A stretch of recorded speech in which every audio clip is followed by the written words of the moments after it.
over the next decade, we are going to gradually move into a cashless digital money society. We're kind of doing that now with like Apple Pay. We are and stuff, doing right? that already. Google And there are Pay. some countries that are completely cashless.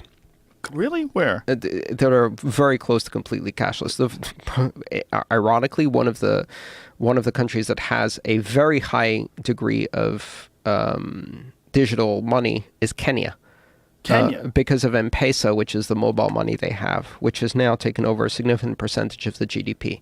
Really? We're also seeing in Scandinavian countries now cash is less than 8% of the productive use of money. So they're using credit cards, is what you're saying. Credit, debit, mobile pay, Apple. What is Kenya's M-Pay? What is that? M-Pesa is text message money. Text message money. Yeah, it's money you can send through SMS. It started off as basically people exchanging minutes, mobile minutes that were transferable by SMS. And they started using it as currency, and then eventually it became officially a corresponding currency to the Kenyan pesa. And now it's the predominant currency? In most places, from what I understand, I haven't been to Kenya, but I've talked to a lot of Kenyans who tell me, we all use that and only that. We don't use cash. We don't use credit cards. Wow.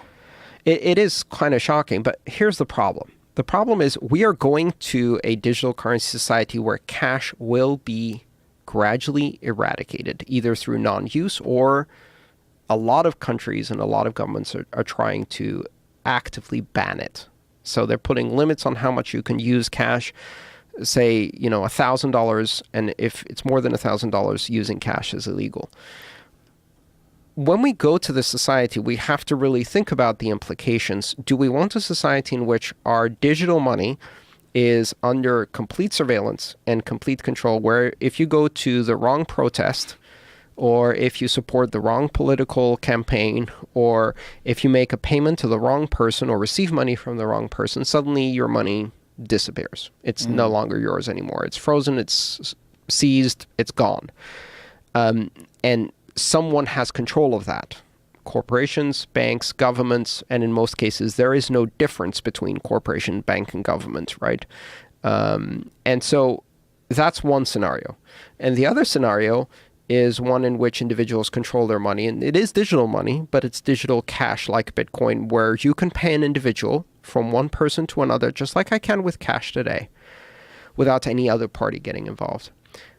What really strikes me as amazing is that we've gotten used to this idea so quickly, which is that we no longer pay people. We no longer pay people directly. The less we use cash, the more we pay people through a corporation, right? So from tipping your valet to tipping your taxi driver to tipping wherever, tipping is pretty much the last remaining part of our society where cash is used to pay from one person who is not an incorporated entity to another person who is not an incorporated entity. Everything else you have to pay through a corporation, whether it's a bank, right? Whether it's Venmo, whether it's PayPal, whether it's any of those things. And we've gradually gotten used to this environment where we can't pay another person unless there's a corporation involved.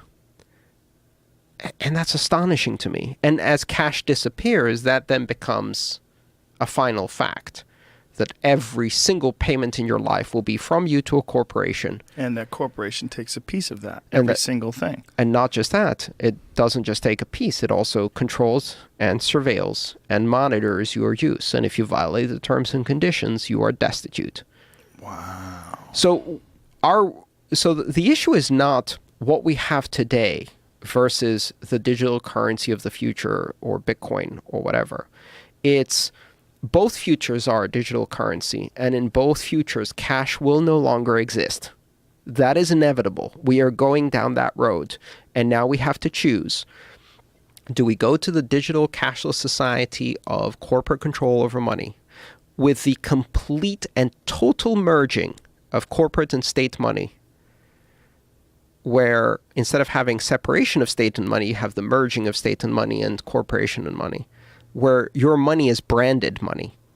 You have Chase dollars. You have Goldman Sachs dollars. You have Coca-Cola dollars, right? you have money that is controlled by a corporation? Or do we go down the other future, where we have money that is basically an internet protocol that is completely global, that any person can pay any person, they meet in the streets without any corporations getting involved, just from me to you, digital cash.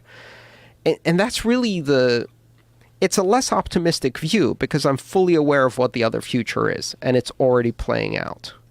And it is in my opinion, a very dangerous future.